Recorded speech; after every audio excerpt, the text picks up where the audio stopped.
성가대 하나님 말씀 창세기 16장 11절 말씀입니다.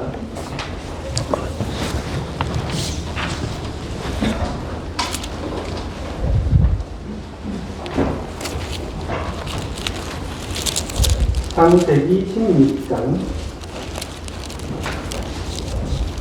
11절 말씀, 구약성경 19쪽입니다. 제가 공독하도록 하겠습니다. 창세기 16장 11절 말씀. 여호와의 사자가 또 그에게 이르되 내가 임신하였은즉 아들을 낳으리니 그 이름을 이스마엘이라 하라. 이는 여호와께서 내 고통을 들으셨음이니라. 아멘. 아멘. 이 시간 하기오스 성간의 찬양 있겠습니다.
목사님께서 하나님이 들으셨다는 제목으로 말씀 전하시겠습니다.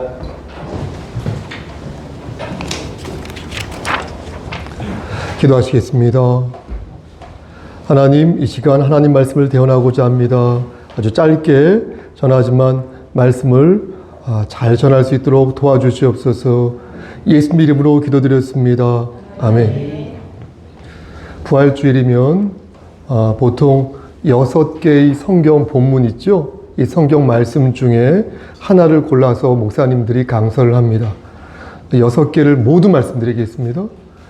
모두 말씀드리면 먼저 마태복음 28장 1절에서 10절 말씀을 본문으로 하여서 예수님의 부활 소식과 그에 대한 의미를 전합니다.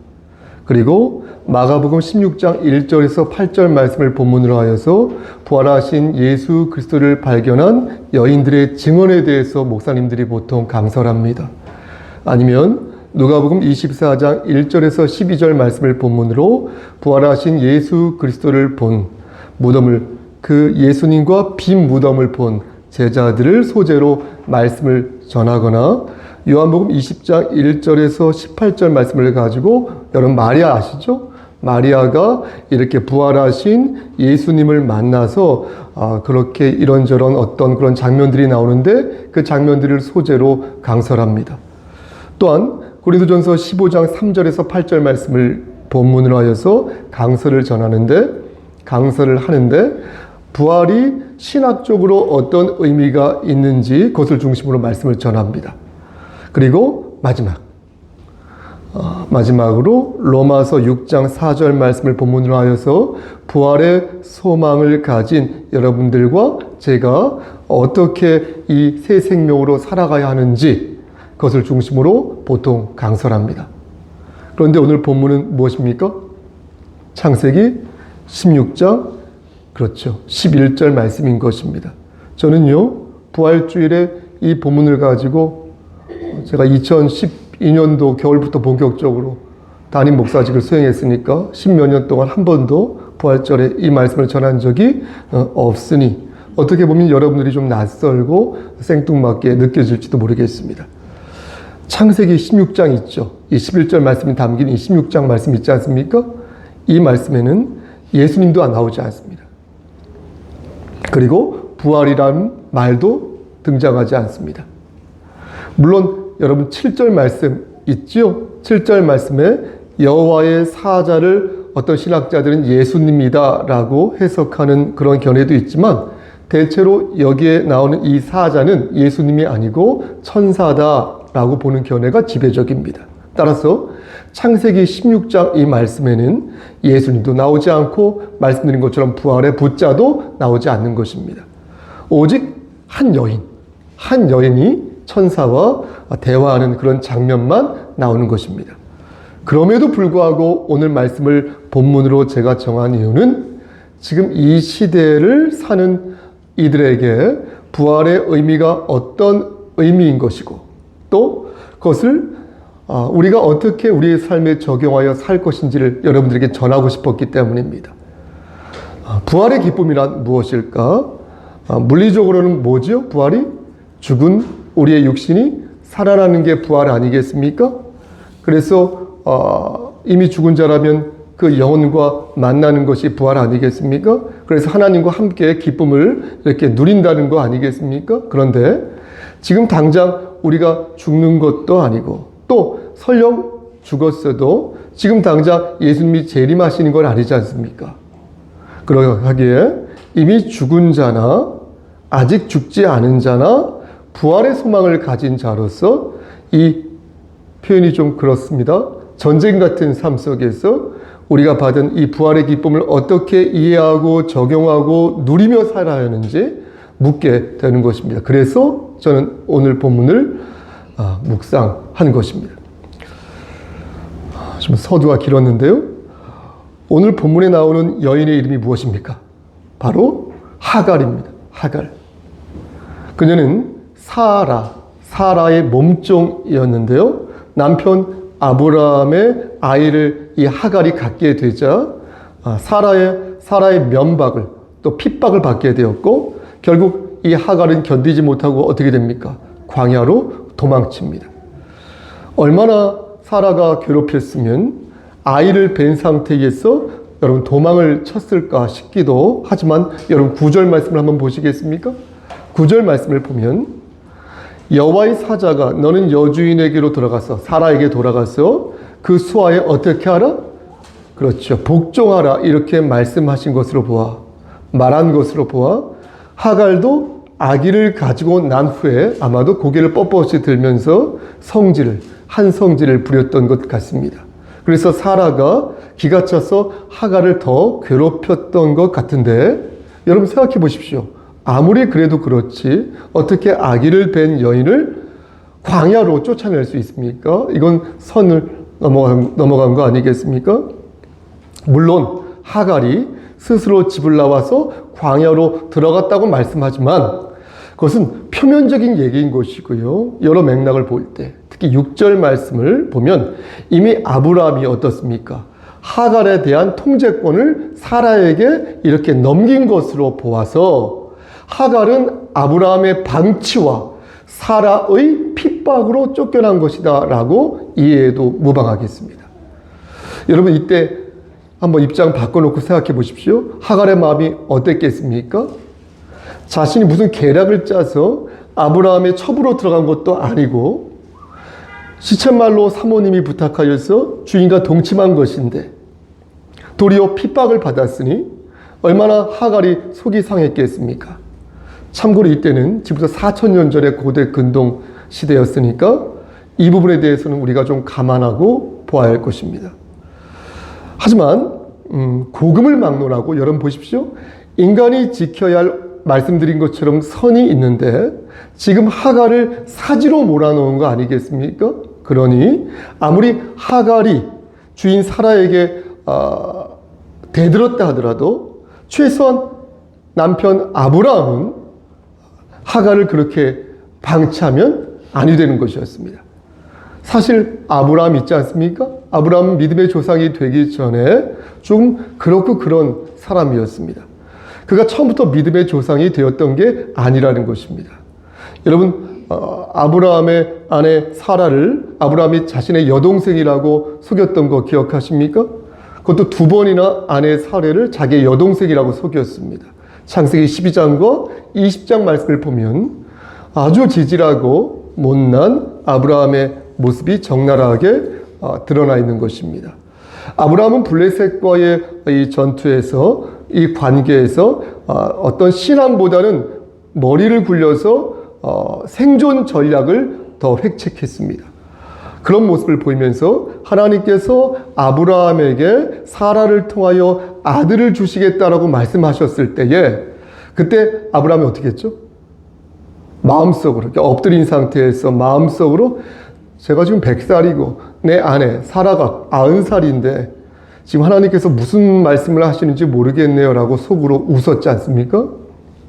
물론 이때의 이 웃음이 비웃음이 아니라 유쾌한 웃음이었다라고 말하는 그런 신학자들도 있지만 사실 창세기 외우기 쉽습니다. 창세기 17장 17절에서 말씀하고 있는 이 웃음이란 단어가 히브리어로 차하크라고 하고 이 차하크란 단어는 경멸의 웃음이란 뜻도 있지만 유쾌한 웃음 이런 뜻도 가지고 있습니다. 이런 것으로 미루어 볼 때 아브라함이 그저 해맑고 순수한 웃음을 흘렸다라고 보기에는 좀 어려울 것 같습니다. 이렇게 아브라함은 믿음의 조상답지 않은 모습을 간간히 보여주었는데 말씀드린 것처럼 하갈을 방치한 것도 전혀 모범적이지 않았던 모습인 것입니다. 그러니까 하갈 입장에서 얼마나 서럽고 절망스러웠겠습니까? 여러분 입장을 한번 바꿔놓고 생각해 보세요. 얼마나 슬펐겠습니까? 사라야 같은 여자니까 좀 어떤 부분을 이해할 수 있는 면도 있지만 아브라함의 그 지질하고 무책임한 모습을 정말로 하갈은 한스럽게 또 서럽게 생각했을 것입니다. 그런데 그때 여호와의 사자가 하갈을 찾은 것이고요. 그 사자, 그 천사가 말하기를 너는 다시 여주인에게로 돌아가서 그 수하에 복종하라고 하였으니 하갈은 그 말을 듣고 이게 뭔 소린가 싶었던 것입니다. 그런데 여러분 보십시오. 하나님께서는 이 하갈에게 하나의 소망을 주셨으니 그것은 바로 하갈의 몸에서 나온 씨가 크게 번성하여서 셀 수 없을 만큼 복을 받게 될 것이다 라는 말씀이었습니다. 이게 여러분 왜 하갈에게 큰 소망이 되냐면 사실 하갈이 걱정했던 것은요, 자신의 목숨이 아니었습니다. 자기는 죽어도 생각했을 것입니다. 하갈이 정말로 걱정했던 것은 이제 자신이 낳게 될 그 아이의 미래였을 것입니다. 자신에게 향하던 핍박이 이제 태어날 자식에게 이어져서 향할 것을 생각하니까 하갈은 도저히 그것을 견딜 수가 없었던 것입니다. 그런데 하나님께서 하나님의 사자의 입을 빌려서 자신이 낳은, 네가 낳은 자식이 크게 번성할 것이라고 약속하시니 여러분 이것처럼 위로가 되고 용기가 되는 말씀이 어디 있겠습니까? 그러면서 하나님께서는 활용 점정의 말씀을 하시는데요. 그 말씀이 바로 무엇이다? 오늘 본문이라는 거예요. 바로 오늘 본문이 그 말씀이라는 것입니다. 여러분 하나님께서 어떠한 약속을 하갈에게 하셨는지 우리 함께 다시 한번 찾아보겠습니다. 준비되셨습니까? 오늘 본문 11절 말씀을 한 목소리로 한 번 더 합독하겠습니다. 11절 여호와의 시작. 여호와의 사자가 또 그에게 이르되 내가 임신하였은즉 아들을 낳으리니 그 이름을 이스마엘이라 하라. 이는 여호와께서 내 고통을 들으셨습니다. 말씀을 마무리합니다. 여러분 뭐라고 하나님께서 약속하셨습니까? 네가 아들을 낳을 것인데 그 이름이 이스마엘이다 이렇게 말씀하시고 약속하셨습니다. 이스마엘이다. 아들이 중요한 게 아닙니다. 여기서 중요한 것은 이스마엘입니다. 이스마엘. 하나님께서 그의 이름을 이스마엘이라고 지어주셨다는 것이 중요한 것입니다. 여러분 오늘 본문에서 이스마엘의 뜻이 무엇이라고 말씀하고 있습니까? 너의 고통을 하나님께서 들으셨다. 하갈, 너의 고통을 하나님께서 들으셨다. 이렇게 말씀하시는 거예요. 네가 울부짖을 때, 네가 사방에 우겨쌈을 당할 때에 아무도 너를 존중하지 않고 아무도 너의 편이 되어주지 않을 때 그때 하나님께서 너를 외면치 아니하시고 너의 목소리를 들으셨다. 너를 외면치 않으시고 너의 목소리를 들었다. 이 말씀이신 거예요. 사랑하는 우리 송석교회 성도 여러분, 하나님께서는 오늘 본문을 들어 우리에게 말씀하시고 물으십니다. 너희를 지키시리가 과연 누구인가? 원수의 목전에서 너희에게 상을 베푸실 이가 과연 누구인가? 그래서 너희의 머리에 기름을 부으시고 의의 면류관을 씌워줄 분이 누구인가? 과연 누구인가? 이렇게 우리에게 물으십니다. 여러분, 여호와 하나님이심을 믿으시기를 소원합니다. 우리의 고통 있죠? 우리의 슬픔, 그 절박한 그 목소리, 그것을 들으시는 분 하나님이시기를 믿으시기를 소원합니다. 우리와 함께 기쁨도 나누시고 고통도 함께 나누시는 그런 좋은 하나님이심을 여러분들이 꼭 기억했으면 좋겠습니다. 하나님께서는 우리의 고통을 들으십니다. 내가 어쩌다가 이렇게까지 왔지? 내가 어쩌다가 이런 판국에 이르게 되었지? 내가 어쩌다가 이렇게 광야로 들어가게 되었지? 내가 어쩌다가 주변에 한 명도 없이 이렇게 혼자 있지? 이렇게 괴로워할 때 지금 내 옆에 아버지 하나님께서 함께 계시다라는 것을 말씀으로 들려주십니다. 그럼 여러분 보십시오. 어떻게 해야 되겠습니까? 나보다 나를 더 잘하시고 우리의 생사복을 주관하시며 우리가 종국적으로 이기는 자가 되기를 원하시는 아버지 하나님께서 나와 함께 하심을 여러분 믿는다면 여러분 어떻게 사셔야 되겠습니까? 귀 있는 자는 성령의 음성을 들으시기를. 여러분 오늘이 마지막인 것처럼 사십시오. 열심히 흔들어대라는 게 아니라 오늘이 마지막인 것처럼 사십시오. 그리고 내일 나의 부활이 있음을 믿으십시오. 그렇게 하면 오늘의 기쁨과 오늘의 고단함이, 오늘의 슬픔이 그 어떤 때보다도 여러분들에게 각별한 의미로 다가올 것입니다. 저도 그렇게 살고자 노력하고 있습니다. 오늘이 마지막인 것처럼. 그래서 저에게 주어진 어떤 기쁨과 어떤 고단함이 그 어떤 때보다도 각별한 의미를 갖는다고 매일 느끼며 살고 있습니다.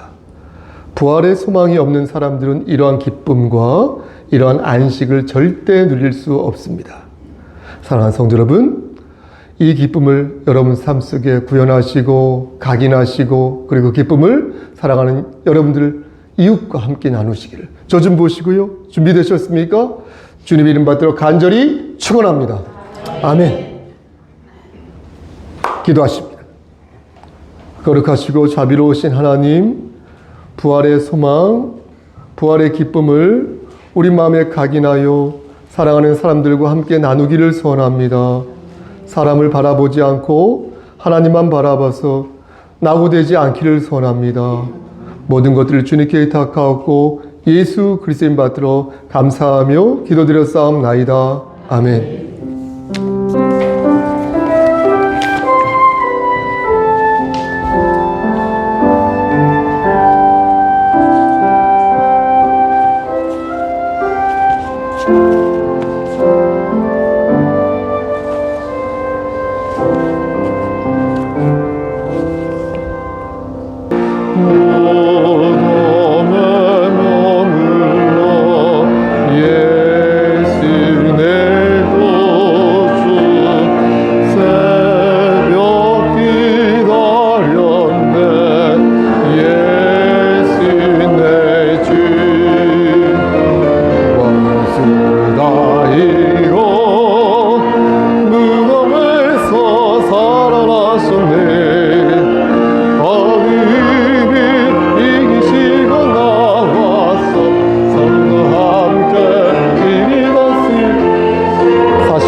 목사님께서 축도하심으로 예배 마치겠습니다.